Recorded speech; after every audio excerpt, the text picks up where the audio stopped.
আমি এনসিপির আহ্বায়ক নাহিদ ইসলাম এবং আক্তার হোসেনের বিরুদ্ধে আমি আজকে মিডিয়ায় বলে দিলাম তাদের বিরুদ্ধে আমি 10 কোটি টাকার মানহানি মামলা করব। আমি এতটুকু আপনাদেরকে প্রতিশ্রুতি দিচ্ছি, জুলাই গণঅভ্যুত্থানকে ধারণ করে সত্যিকার অর্থে বাংলাদেশপন্থী একটি রাজনৈতিক দল হবে এবং সেখানে এনসিপির বিভিন্ন জেলার সবচেয়ে ত্যাগী সবচেয়ে যোগ্য যারা আছে তাদেরকে আপনারা এই দলে দেখতে পাবেন।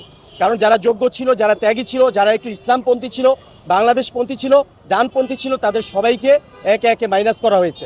ঢাকা মহানগর থেকে শুরু করে সব জায়গায় তারা এই ধরনের পক্ষপাতিত্ব, 3 জন ছাত্র উপদেষ্টা ছিল, তাদের আবার 7টা গ্রুপিং, 3 জনের 7টা গ্রুপিং মিলে নিজেরা ভাগ বাটোয়ারার মতো করে এই জুলাই গণঅভ্যুত্থানের সাথে গাদ্দারি করে তারা এই এনসিপি চালিয়েছে। এবং আমরা খুব আশা নিয়ে, খুব ভালোবাসা নিয়ে, দেশকে ভালোবেসে আমরা এই এনসিপিটা করেছিলাম।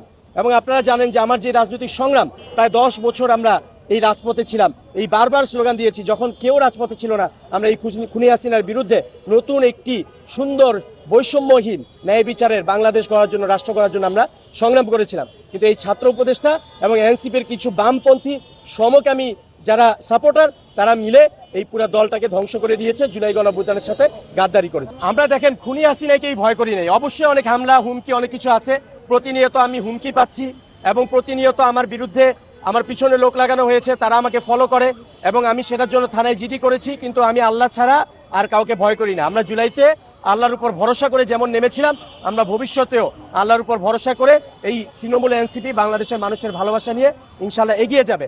আরেকটি কথা আপনাদের মাধ্যমে বলে দিতে চাই, এনসিপির যে ওই যে আক্তার হোসেন, তিনি নিজেই ঘোষণা করেছিলেন একজন সমকামী সাপোর্টার, তার নাম ছিল মুনতাসির রহমান।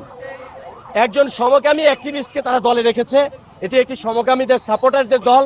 কারণ কি, আমি তাদেরকে বারবার আহ্বান করেছি যে আপনারা এই বিষয়টা ক্লিয়ার করেন, পরিষ্কার করেন যে এনসিপি সমকামীদের সমর্থন করে না, এনসিপি সমকামী কোনো দল না।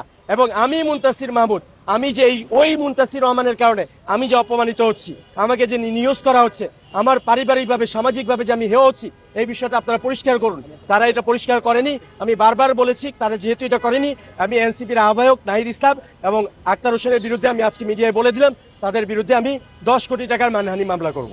ইতিমধ্যে বলেছি তারা ব্যাপক নিয়োগ বাণিজ্য করেছে, তারা বিভিন্ন সময় টেন্ডার বলেন এই কাজগুলো তারা করেছে এবং টেন্ডারগুলো তারা অবৈধভাবে আওয়ামী লীগের কোম্পানিকে দিয়েছে। সেজন্য আমি বলি, আমি মুনতাসির বললে তো হবে না, তাদেরও তো একটা ফেয়ার ট্রায়ালের বিষয় আছে।